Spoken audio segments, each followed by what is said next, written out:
Loh, kok bisa? Beberapa orang bisa memprediksi bahwa tahun 2020 ada penyakit yang sangat-sangat mematikan. Gimana kabarnya? Semoga masih semangat menjalani minggu ini dan sehat walafiat.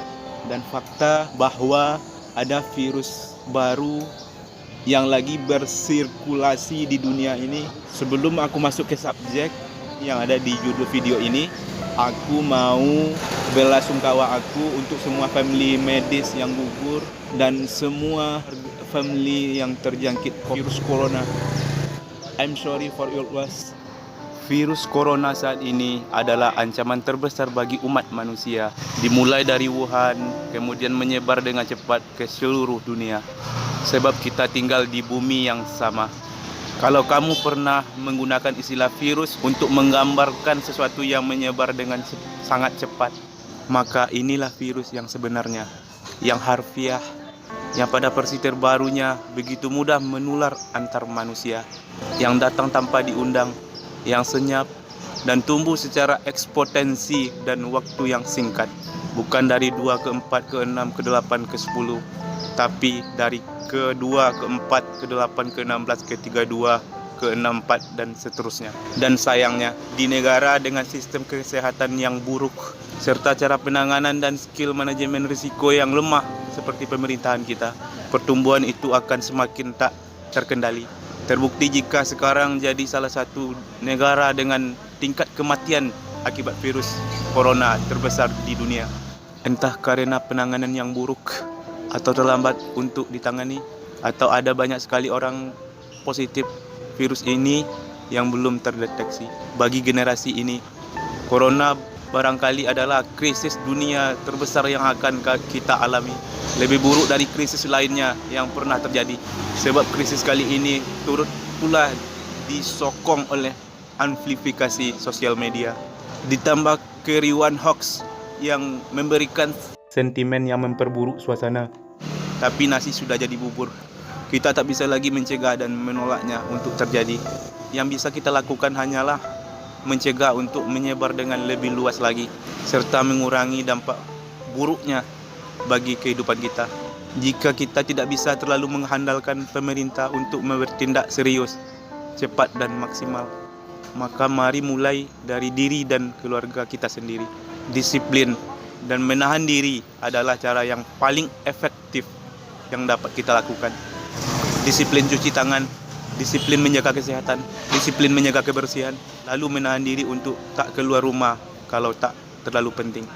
Tak menyentuh barang atau benda saat tak diperlukan, menjaga jarak saat berinteraksi, tak ngeyel dan sabar, dan badai pasti berlalu.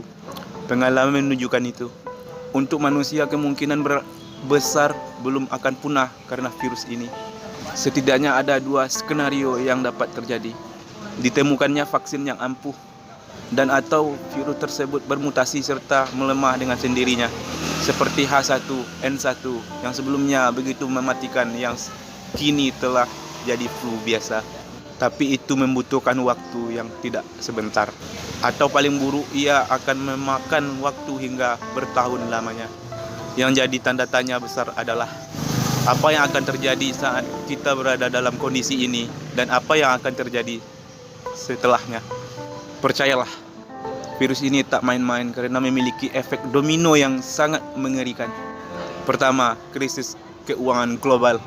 Roda ekonomi lesu, saham anjlok, rupiah terpuruk, harga emas melemah, harga minyak ambruk, segala jenis usaha yang menyandarkan diri pada kerumunan massa akan luar biasa terpengaruh.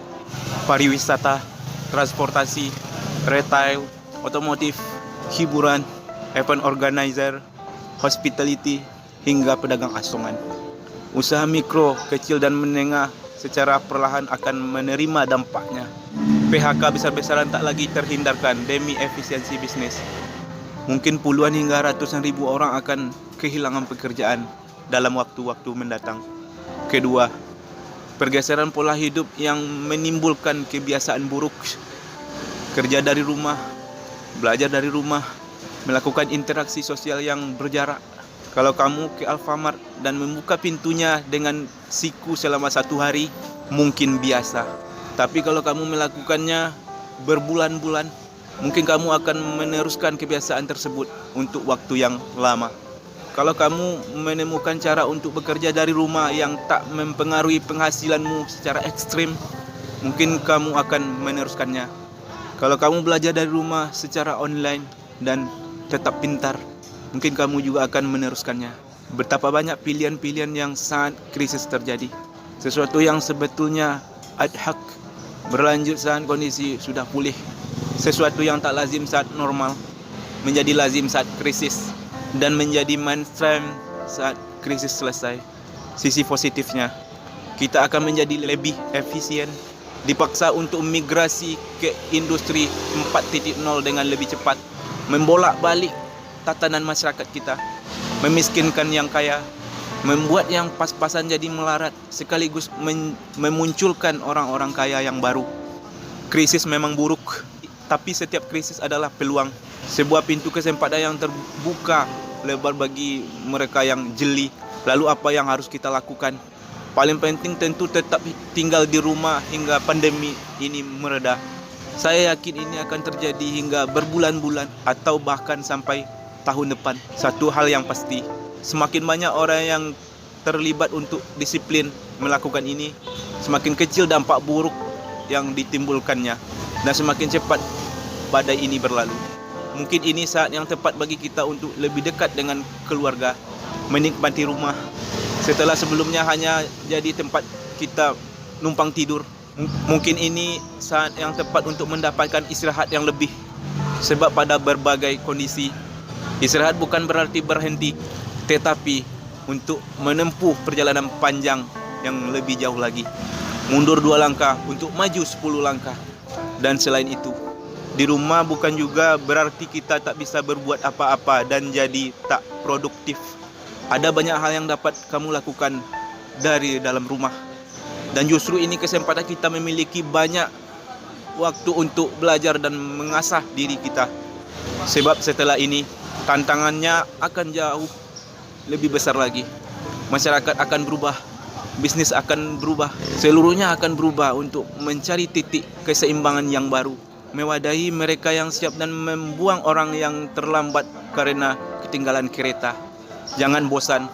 Jika kamu bosan sekarang, kelak kamu akan bosan membenahi penghasilanmu. Bosan di rumah kala corona melanda hanya bagi orang yang lemah. Maka tetap di rumah, tetap belajar, tetap produktif. Dan mari kita berdoa agar badai ini segera pergi.